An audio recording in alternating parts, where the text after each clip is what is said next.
très rapide. D'abord pour dire que c'est vrai qu'en tout cas, j'ai plutôt le sentiment que le NPA a jamais manqué, en tout cas, à cet engagement qui consiste à dire à chaque fois qu'il faut faire battre la droite, ce qui d'ailleurs est d'autant plus notable que pour les dernières élections cantonales, on a connu des situations de diverses fortunes avec des partenaires qui sont des partenaires avec lesquels on discute plus souvent.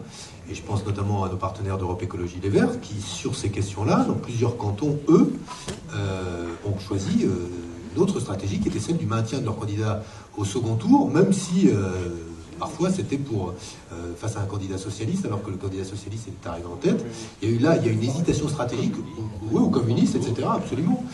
Même si, moi je suis content que Corinne dise ce qu'elle a dit, parce que je pense qu'ils ont tranché ce qui a pu être une hésitation stratégique, y compris du parti de gauche à un moment, parce que quand Delapierre, qui est quand même secrétaire général du parti de gauche, lui n'a pas donné de consigne entre la droite et la gauche dans une élection législative, en tant que candidat, il y avait une hésitation stratégique qui a été tranchée clairement ensuite par Jean-Luc, et je pense que de ce point de vue-là, c'est aussi un progrès, mais on va se le dire, il y a dans toutes nos formations, parfois, une logique, c'est ça qui est terrible. On est tous, ici en tout cas, pour la 6e République. Hein, tous pour que ce régime soit de nature et parlementaire, et donc de fait qu'il propose une meilleure représentation de la diversité de sensibilités, sauf que tous, ou difficilement, sauf le Parti communiste, cette fois-ci, j'allais dire, personne n'envisage de nos formations de disparaître des radars au moment de l'élection présidentielle en n'ayant pas son propre candidat. Le Parti communiste vient de faire un choix qui est d'avoir un candidat qui ne sera peut-être pas issu de ces... Ouais, c'est vrai, pardon. Ouais, c'est vrai, pardon.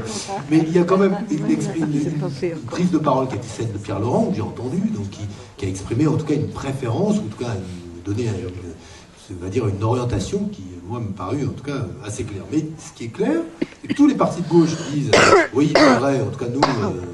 qu'on change la nature des institutions, mais aucun d'entre nous n'envisage d'être absent du premier tour de l'élection présidentielle. Le point sur lequel, moi, je veux dire un mot très bref sur la question européenne. Qu'on ne se méprenne pas. Moi, je ne pense pas que la question européenne soit derrière nous. Je dis juste que si on veut sortir de ce qu'est le carcan libéral aujourd'hui des institutions européennes, prendre le problème tel qu'il est aujourd'hui. C'est que aujourd'hui, c'est l'Europe elle-même qui n'a même pas respecté les traités qui sont censés encadrer le fonctionnement de ces différentes institutions. Donc on peut considérer, nous, aujourd'hui, que le problème n'est pas de dire Lisbonne, c'est pas bon, c'était pas mieux, Lisbonne d'ailleurs, que le traité constitutionnel européen. Et moi je suis d'accord, on a tous milité pour dire que c'était inadmissible qu'on se retrouve dans une situation de ratification au Parlement d'un traité qui était quasiment la copie à la virgule près sur ce qui était reproché par le peuple français du TCE, qui avait été, lui, battu par référendum. Donc là-dessus, il n'y a pas de sujet. La question centrale, c'est la Banque Centrale Européenne, la gouvernance économique, la mise en œuvre des politiques d'austérité, l'impossibilité aujourd'hui de faire de l'harmonisation fiscale, et on va alors là, encore très tranquillement. Moi, je vous dis, à 27, on n'arrivera à rien là-dessus. À 27, on n'y arrivera pas. Donc il faudra poser les termes d'une évolution de la gouvernance de l'Europe, non pas à 27, mais à quelques pays qui seront des pays qui décideront d'aller plus loin en termes d'intégration politique et plus loin en termes d'harmonisation fiscale et de convergence sociale. Je pose aussi la question du traité social et de la convergence sociale, mais qu'on se comprenne bien, mon problème c'est pas de dire oui, bon, c'est pas grave, maintenant finalement ça a été adopté, passons à autre chose. C'est de dire que si on met en préalable quelque chose comme le traité de Lisbonne, je vois pas bien en quoi ça, aujourd'hui, ça libère davantage les États du carcan libéral que ce que nous proposons, qui est extrêmement concret, et qui est de dire aujourd'hui, la BCE à politique monétaire constante, la gouvernance économique à politique constante empêcherait les politiques de gauche. Et d'un mot, je termine par ça, nous on pense que la crise économique, elle a deux origines. La financiarisation du capital, et le capitalisme, en gros, pour faire plus vite, et deux, le libre-échange.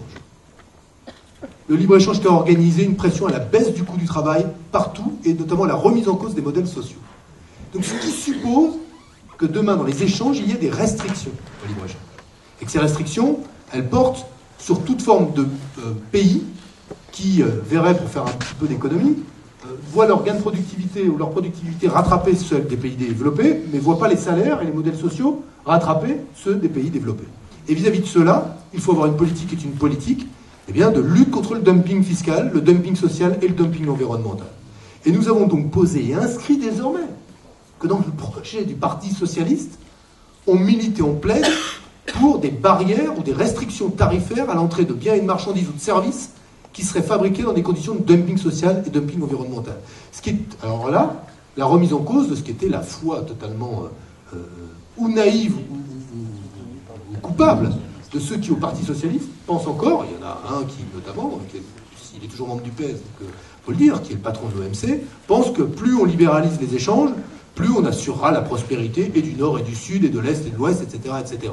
Quand tout démontre aujourd'hui que le libre-échange, ça ne marche pas au bénéfice et des développés, et des émergents, et des pays en voie de développement. Donc cette question-là, elle a considérablement avancé.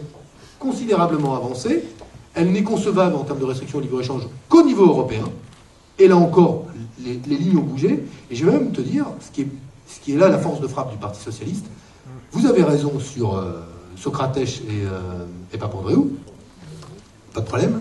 Et moi j'assume de dire, et là comme membre de la direction du Parti Socialiste, pas comme, là je l'ai encore dit, hein, comme membre de la direction du Parti Socialiste, que si on tourne la page de ce modèle de développement, le PS est sur la page, parce qu'il est coproducteur d'une partie de ces politiques qui ont contribué au démantèlement des services publics ou de notre modèle social. Il a une responsabilité, donc ça suppose qu'il change lui aussi profondément, et notamment son rapport avec, rappelons-la, l'autre gauche, si vous voulez, parce que c'est une question centrale, mais je veux dire aussi que là où il a une force de frappe, c'est qu'il est capable, comme c'est le cas aujourd'hui, de convaincre d'autres partis socialistes, ailleurs en Europe, donc d'autres forces qui sont des forces de gouvernement, eh bien qu'il faut changer et le point d'équilibre aujourd'hui de la gouvernance en Europe, mais aussi la nature des politiques qu'on a vis-à-vis du libre-échange. Moi, ma joie, c'est pas tant que notre parti soit finalement été converti aux thèses qu'on défend sur le libre-échange depuis longtemps, c'est de voir que d'autres partis sociaux-démocrates aujourd'hui en Europe, qui appartiennent à cette grande social-démocratie européenne, alors bon, qui a quand même quelques faits de gloire, hein, il ne faut pas non plus tout jeter, mais aujourd'hui ces partis se convertissent aussi à ces thèses selon lesquelles il n'y a plus de politique sociale possible si on accepte une règle qui conduit à ce que de toute façon, eh bien, il faille obligatoirement baisser le coût du travail, donc baisser les salaires, baisser la contribution des entreprises au financement du modèle social, de la solidarité, etc., etc.